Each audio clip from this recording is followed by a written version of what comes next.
जय श्री राम मित्रों, रामचरितमानस की संपूर्ण रामचरितमानस की कथा मैं आप सभी को यहाँ पर सुना रहा हूँ। इससे पहले का प्रसंग मैं आप सभी को सुना चुका हूँ कि भगवान श्री रावण वध के पश्चात और माता सीता की अग्नि परीक्षा होती है। उसके पश्चात देवता भगवान श्री राम की स्तुति करते हैं और देवलोक को चले जाते हैं। विभीषण की प्रार्थना, श्री राम जी के द्वारा भरत जी की प्रेम दशा का वर्णन, शीघ्र अयोध्या पहुंचने का अनुरोध। जब शिवजी विनती करके चले गए तब विभीषण जी प्रभु के पास आए और चरणों में सिर नवाकर कोमल वाणी से बोले, हे शांग धनुष को धारण करने वाले प्रभु, मेरी विनती सुनिए। आपने कुल और सेना सहित रावण का वध किया, त्रिभुवन में आपका पवित्र यश फैलाया और मुझ दीन पापी बुद्धिहीन और जातिहीन पर बहुत प्रकार से दया की कृपा की। अब हे प्रभु, इस दास के घर को पवित्र कीजिए और वहां चलकर स्नान कीजिए, जिससे युद्ध की थकावट दूर हो। हे कृपालु, खजाना, महल और संपत्ति का निरीक्षण कर प्रसन्नतापूर्वक वानरों को दीजिए।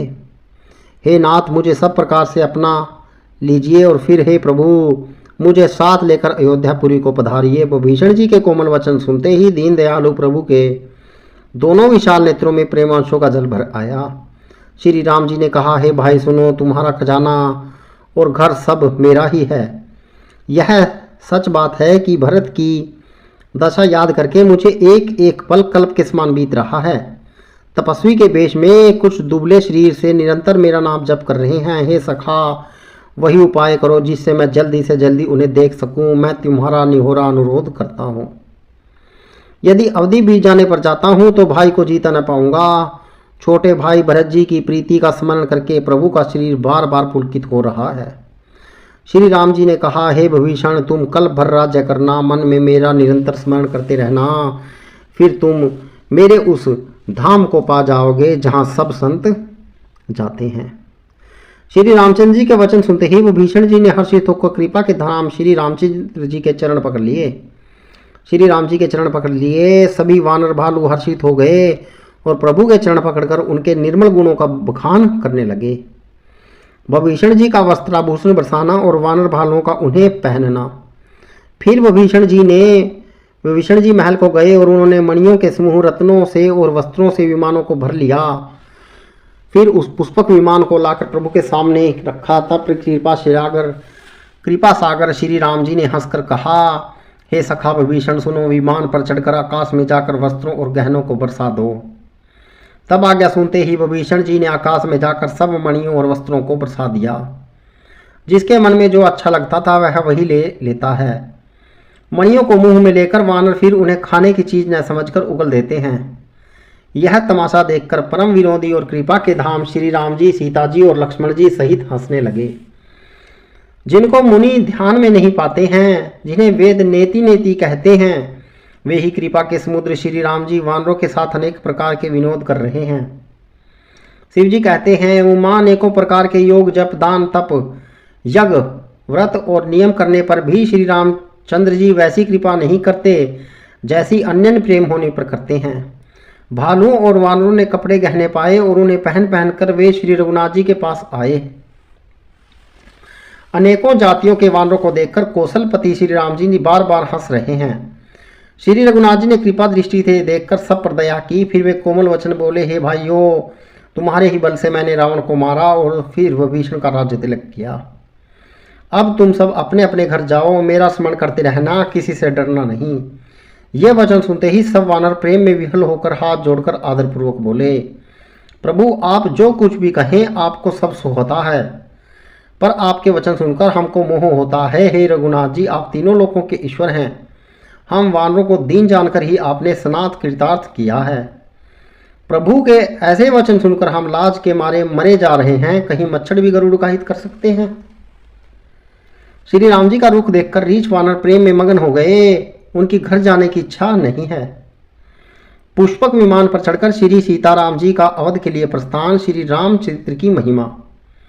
परंतु प्रभु की प्रेरणा आज्ञा से सब वानर भालू श्री राम जी के रूप को हृदय में रखकर और अनेकों प्रकार से विनती करके हर्ष और विश्वास सहित घर को चले।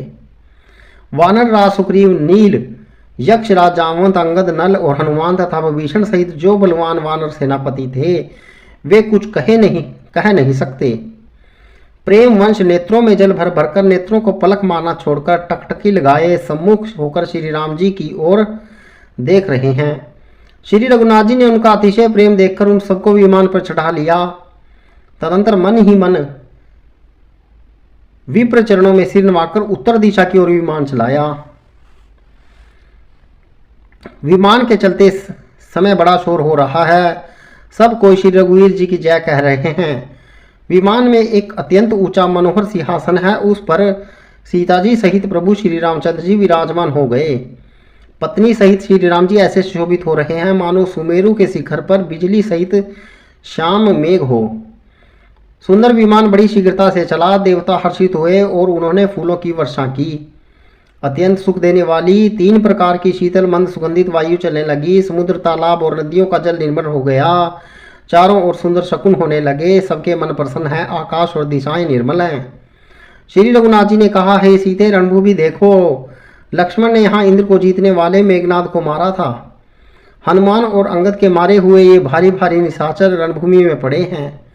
देवता और मुनियों को दुख देने वाले कुंभकर्ण और रावण दोनों भाई यहाँ मारे गए। मैंने यहाँ पुल बंधवाया और सुखधाम श्री शिव जी की स्थापना की।